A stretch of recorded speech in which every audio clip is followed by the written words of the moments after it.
जिला विधिक सेवा प्राधिकरण के निर्देशन खाद्य सुरक्षा विभाग एवं औषधि प्रशासन की संयुक्त टीम ने शहर के मॉलों, मेडिकल स्टोरों और जनरल स्टोर में छापेमारी की है। जहां आपको बता दें, इस दौरान मुखाने स्थित मॉल में एक्सपायरी डेट का आटा, बिस्किट, अचार समेत कई खाद्य सामग्री को जब्त किया गया है। साथ ही कई दुकानों में एक्सपायरी मसाले, एक्सपायरी बिस्किट, एक्सपायरी दवाइयां समेत कई चीजें एक्सपायरी डेट की मिली। वहीं मेडिकल स्टोर की जांच की गई तो कई दवाइयां एक्सपायर मिली, जिसको लेकर ड्रग इंस्पेक्टर ने मेडिकल स्टोर संचालकों को सख्त निर्देश देते हुए एक्सपायरी दवाओं को अलग रखने का निर्देश दिया है। एफडीए की छापेमारी के दौरान जिन दुकानों में एक्सपायरी उत्पाद मिले हैं, उनके चालान भी किए गए हैं।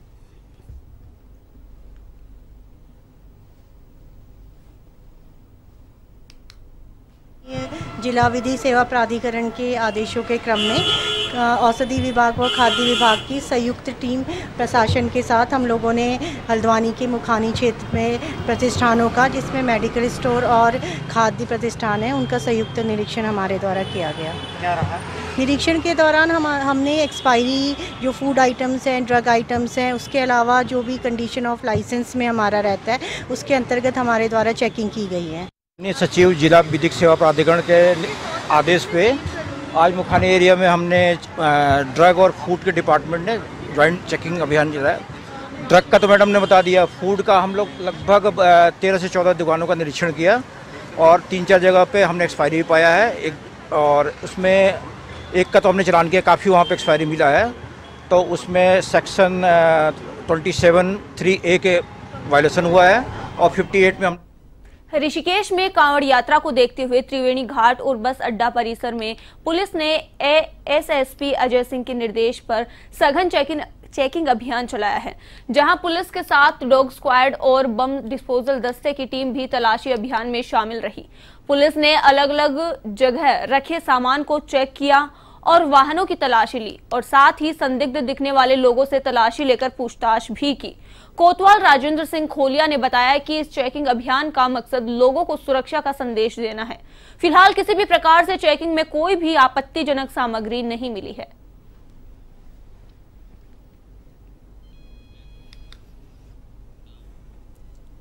उत्तराखंड कांग्रेस के वरिष्ठ उपाध्यक्ष सूर्यकांत धस्माना ने राज्य सरकार की ओर से कांवड़ यात्रा मार्ग में पड़ने वाली मस्जिद और मजार के आगे पर्दे लगाए जाने के फैसले का जमकर विरोध किया है। उनका कहना है कि सरकार का यह फैसला सुप्रीम कोर्ट के आदेश की अवहेलना है।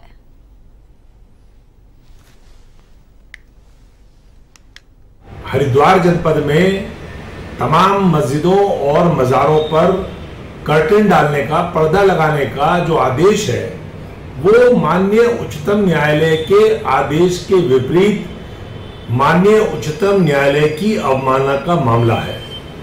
जिस तरह से उत्तर प्रदेश ने और फिर उत्तराखंड ने एक आदेश जारी करके तमाम कांवड़ के रूट में जो दुकानदार हैं, जो व्यापारी हैं, होटल वाले हैं, ढाबे वाले हैं, रेहड़ी पटरी वाले हैं, ठेली वाले हैं, उनको अपनी नाम पट्टिका, धर्म और जात लिखने का आदेश जारी किया था, उस पर सुप्रीम कोर्ट ने रोक लगा दी।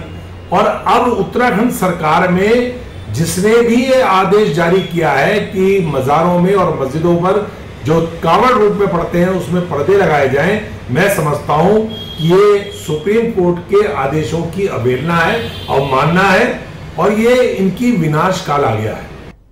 हल्द्वानी में बारिश के दौरान गोला नदी में सिल्ट आने की वजह से पेयजल आपूर्ति बाधित हो रही है, जिसे हल्द्वानी शहर के कई इलाकों में पानी की सप्लाई टैंकरों के जरिए की जा रही है।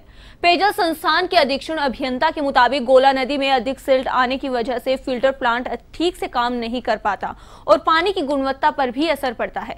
दूसरी तरफ जमीन में नमी होने की वजह से ट्यूबवेल खराब हो रहे हैं, जिससे जिन इलाकों में ट्यूबवेल आधारित आपूर्ति है वो बंद हो गई है, जिस वजह से हल्द्वानी शहर की 10 से 15% आबादी पेयजल की दिक्कतों का सामना कर रही है।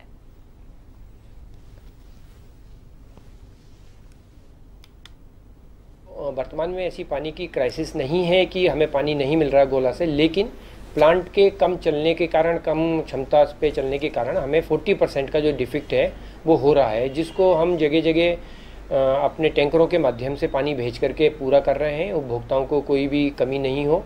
लेकिन इन दिनों मॉइस्चर ज़्यादा होने के कारण एक और चीज़ सामने आ रही है कि ट्यूबवेलों के बार बार ख़राब होने की जो स्थिति है वो भी एक विकट समस्या पैदा कर दे रही है। जैसे कि मैं आपको अभी बताऊं कि हमारा एक ट्यूबवेल जो 2 महीने पहले हमने सही कराया था वो पुनः फिर से ख़राब हो गया है। तो 3-3 महीने में जो ट्यूबवेल हमारे 1-1 साल तक नहीं ख़राब होने थे वो 3-3 महीने में पुनः रिपीट हो रहे हैं, ख़राब हो रहे हैं। नीलियम कॉलोनी का हमारा ट्यूबवेल है, अभी जज फार्म का है। तो ये ऐसे ट्यूबवेल हैं जिन पे लोड भी ज़्यादा है और ये फ्रिक्वेंटली ख़राब हो रहे हैं। बागेश्वर धाम के महाराज धीरेन्द्र कृष्ण शास्त्री ने ऋषिकेश के परमार्थ निकेतन पहुंचकर प्रेस कॉन्फ्रेंस की है। प्रेस कॉन्फ्रेंस के दौरान उन्होंने तमाम मुद्दों पर मीडिया के साथ खुलकर बातचीत की, जिनमें उन्होंने कहा कि किसी भी राजनेता और पार्टी के लिए उनके द्वार बंद नहीं है, क्योंकि संत किसी भी पार्टी का नहीं होता। उन्होंने चारों धाम के नाम का प्रयोग करने वालों के खिलाफ कॉपीराइट कानून बनाने वाले मुख्यमंत्री पुष्कर सिंह धामी की सराहना की है। साथ ही उन्होंने कहा कि जिस दिन देश के दुश्मनों के मुंह पर जवाब देना शुरू कर देगा, उस दिन भारत विश्व गुरु बन जाएगा।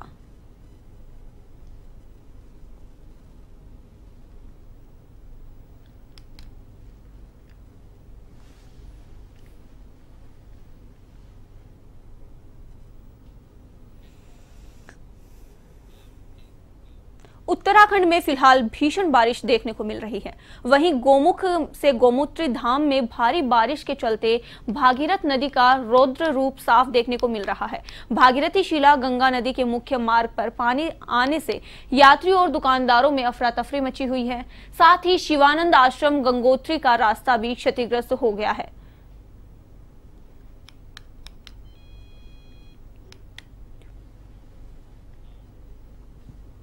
ठियूर जौनपुर में भारी बरसात के चलते टिहरी जनपद के जौनपुर विकास खंड के मुख्यालय ठियूर में 33 केवी विद्युत सब स्टेशन सड़क के ऊपर से आए मलबे के कारण क्षतिग्रस्त हो गया है। मलबा सड़क पर आने के कारण ठियूर, देहरादून, चंबा, मसूरी मोटर मार्ग बंद हो गया है। इस दौरान मलबा दूसरी बार सब स्टेशन में पहुंचा है और विद्युत मशीनें इस मलबे में दबी नजर आ रही हैं, जिस कारण स्वाभाविक है कि इस स्थिति में क्षेत्रवासियों को विद्युत आपूर्ति मिल पाना फिलहाल मुश्किल है। वहीं पावर हाउस में भवन को काफी क्षति पहुंची है।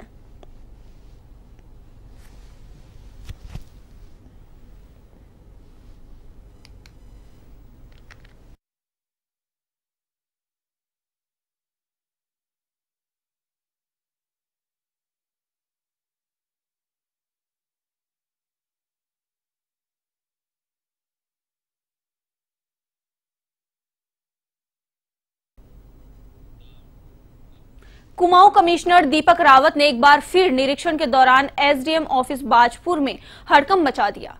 वे निर्धारित कार्यक्रम के अनुसार एसडीएम ऑफिस बाजपुर पहुंचे। उन्होंने वकीलों के चैम्बर का मुआयना किया।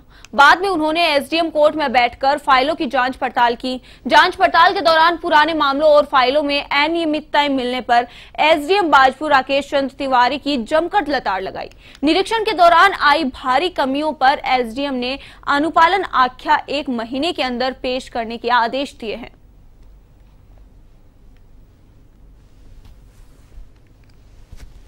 ये इंस्पेक्शंस हैं एसडीएम कोर्ट के या तहसीलदार कोर्ट के या एडीएम डीएम कोर्ट के, यहाँ पे पब्लिक का सीधे तौर पे वास्ता होता है, उनके बहुत से काम होते हैं और माननीय मुख्यमंत्री ने निर्देश दिए हैं कि सारे ऑफिस के इंस्पेक्शन लगातार होते रहने चाहिए। इसी क्रम में आज बाजपुर जो जिलाधिकारी उनके कोर्ट का आज इंस्पेक्शन किया गया और मुझे ऐसा लगता है कि इसमें काफी सुधार की आवश्यकता है। पहली बात तो ये कि जो भी आता है कोर्ट में फरियादी तो वो चाहेगा जल्दी निस्तारण हो, तो ऐसा कुछ पत्रावली में ना दिखे जिससे लगता है कि हम डेट्स बढ़ा रहे हैं, समय पर नहीं कर रहे हैं। दूसरा जो काम है वो एकदम पारदर्शी दिखना चाहिए और होना भी चाहिए। इसमें मुझे लगता है मसूरी में लगातार हो रही बारिश से मसूरी देहरादून मार्ग पर भारी भूस्खलन होने के कारण पत्थर और मलबा आने से मार्ग बंद हो गया, जिससे मार्ग के दोनों ओर वाहनों का लंबा जाम लग गया।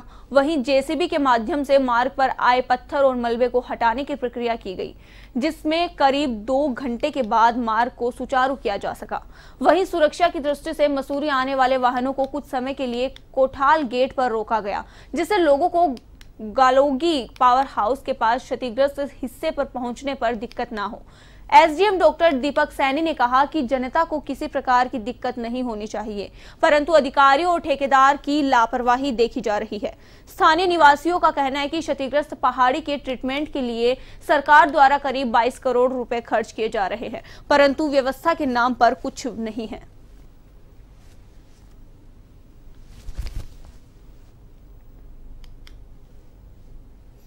हल्द्वानी के अंदर नुमाइश में बीते दिनों हुई घटना को लेकर एसओजी और स्थानीय पुलिस के 2 मुख्य आरोपियों को गिरफ्तार किया है। आपको बता दें, पुलिस अधीक्षक प्रहलाद नारायण मीना ने बताया कि नुमाइश के अंदर पार्किंग को लेकर ठेकेदार और आश्रम में रहने वाले अजीत सिंह के साथ कुछ कहासुनी हो गई थी, जिसके बाद दोनों पक्षों में जमकर हाथापाई हुई थी। घटना को अंजाम देने के बाद आरोपी फरार हो गए थे। पुलिस ने हमला करने वाले आरोपियों को पकड़ने के लिए टीम गठित की। पुलिस अधीक्षक ने बताया कि पकड़े गए दोनों आरोपियों पर 15 से 20 मुकदमे संगीन धाराओं में दर्ज है और आशुतोष किच्छा थाने में हिस्ट्री शीटर भी है।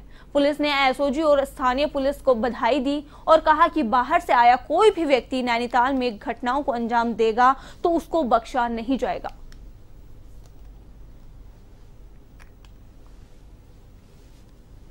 हल्द्वानी में नुमाइश के दौरान एक घटना हुई थी, जिसमें कुछ लोगों के द्वारा हथियारों का प्रयोग करते हुए कुछ लोगों के ऊपर जानलेवा हमला किया। इसमें पुलिस ने तत्काल एफआईआर रजिस्टर करते हुए कुछ लोगों को पहले गिरफ्तार किया। इसमें 2 लोग जो थे वो फरार थे और ये 2 लोग न केवल इस घटना में शामिल है, जबकि ये अंतर जो जनपदीय गैंग है उनसे भी जुड़े हुए हैं। तो जब इन लोगों के बारे में पुलिस को पता लगा तो पुलिस ने अपने जो सर्विलांस है उसको एक्टिवेट किया और ये जो 2 अभियुक्त इनको हमने गिरफ्तार किया है। इन दोनों अभियुक्त की एक लंबा चौड़ा क्रिमिनल इतिहास है और ये दोनों अभियुक्त हत्या के प्रयास में, अवैध हथियारों की सप्लाई में, इसके अलावा मारपीट, लोगों को धमकाना और पैसा वसूल करने के इनके ऊपर बहुत सारे मुकदमे हैं। देहरादून में केंद्रीय बजट को लेकर केंद्रीय गृह राज्य मंत्री नित्यानंद राय ने प्रेस कॉन्फ्रेंस की। इस प्रेस कॉन्फ्रेंस में नित्यानंद राय ने कहा कि यह बजट उत्तराखंड के विकास में भी काफी महत्वपूर्ण साबित होगा। आइए देखते हैं उन्होंने क्या कुछ कहा। 9 से 14 का जो भारत सरकार उस समय यूपीए सरकार ने जो बजट दिया था, तो यूपीए सरकार की अवधि 2009 से 14 की तुलना में उत्तराखंड के कर हस्तांतरण में 240% की वृद्धि हुई है। यानी कि 2014 के बाद जो उत्तराखंड को कर हस्तांतरित किए गए हैं उसमें 240% की वृद्धि।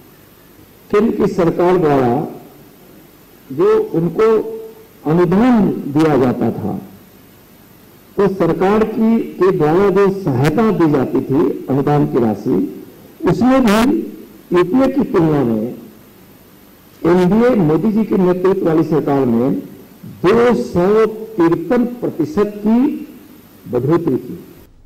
मसूरी में तहसील विधिक सेवा प्राधिकरण के तत्वाधान में विधिक साक्षरता और जागरूकता शिविर आयोजित किया गया, जिसमें सिविल जज शमशाद अली ने घरेलू हिंसा से महिलाओं के संरक्षण की जानकारी सहित अन्य जानकारी दी गई। उन्होंने बताया कि मसूरी के मलिंगार प्राथमिक विद्यालय में तहसील विधिक सेवा प्राधिकरण के तहत शिविर लगाया गया, जिसमें घरेलू हिंसा, महिला संरक्षण अधिनियम, कंज्यूमर प्रोटेक्शन एक्ट, विधिक साक्षरता के बारे में विस्तार से बताया गया। उन्होंने कहा कि जागरूकता शिविर के माध्यम से लोगों को विधिक जानकारी देना है और समाज में दबे, कुचले, गरीब और वंचित लोगों को न्याय प्रक्रिया के बारे में जानकारी मिल सके।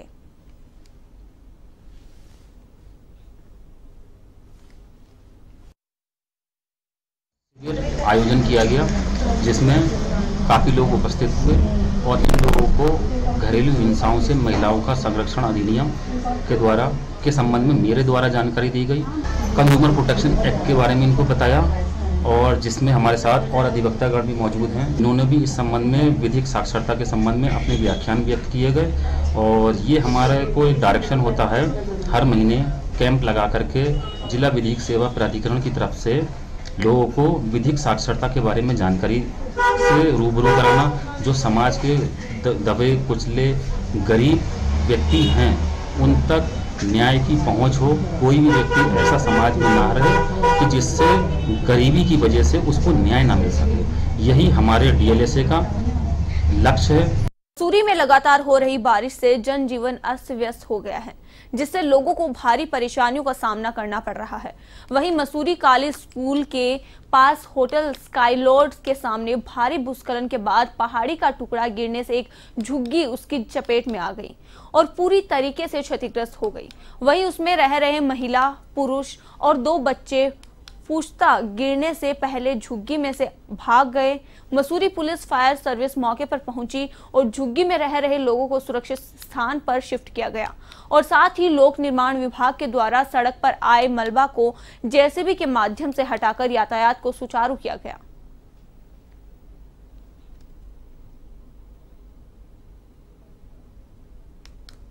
लेबर थे जो पुश्ता गिरा, उनकी चिल्लाने की आवाज़ आई। मैं और जो मेरे साथ स्टाफ थे हमने बाहर आके देखा तो बच्चे को अच्छा हुआ उनके ऊपर नहीं गिरा पहाड़, वो फिसलते हुए सब बाहर आ गए, जोर जोर से चिल्लाने लगे। तो कुछ को हम लेके आ गए इधर, कुछ लोग अपने आप आ गए थे, वो चिल्लाने लगे जोर जोर से, डर रहे थे। तो हमने उनको यहाँ पर अपने रिसेप्शन में बैठाया, हमने कहा आप घबराओ मत, हम जो भी मदद होती है वो कर देंगे। तो आसपास के लोग भी कुछ आ गए थे, वालों को सबको कॉल कर दी थी। गनीमत ये रही कि सब सुरक्षित रहे। देवभूमि उत्तराखंड में शुरू हुई कांवड़ यात्रा के लिए पुलिस प्रशासन ने पूरा ट्रैफिक प्लान बना रखा है, जिसके तहत शहरी क्षेत्रों में कांवड़ियों के वाहनों और आवागमन करने की इजाजत नहीं है। इस बात को लेकर देहरादून के एसपी प्रमोद कुमार ने कहा, उन्हें मसूरी मार्ग का उपयोग करने की अनुमति नहीं है।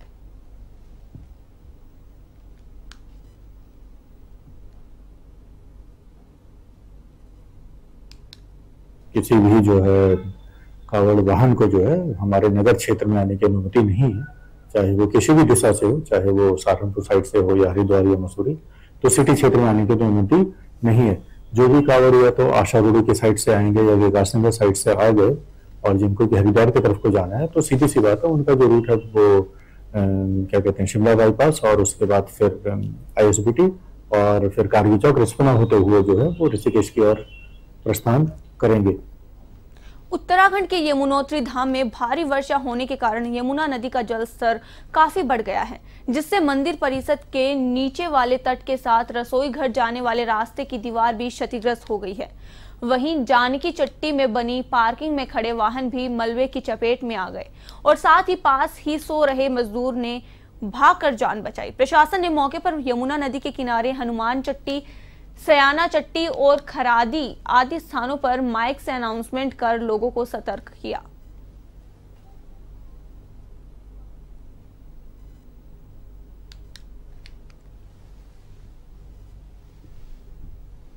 के दुकानें चलाते हैं, इनके लगभग 60-70 दुकानों का सामान पूरा सामान बह गया है और उनको आर्थिक रूप से बहुत ज़्यादा नुकसान हुआ है। और यहाँ पे एरिगेशन डिपार्टमेंट को, सिंचाई विभाग को बोल दिया गया है कि यहाँ पे जल्द से जल्द इसका आंकड़न तैयार करके शासन को प्रस्तुत करें और जो फौरी तौर पे कहीं पे अगर बहुत ज़्यादा नुकसान की आशंका है उसको वो लोग अभी कार्य आज ही से प्रारंभ कर देंगे। यहाँ पे जब बारिश आई, बाढ़ आई, जोर से बोला, तो वहाँ पे बहुत नुकसान हुआ।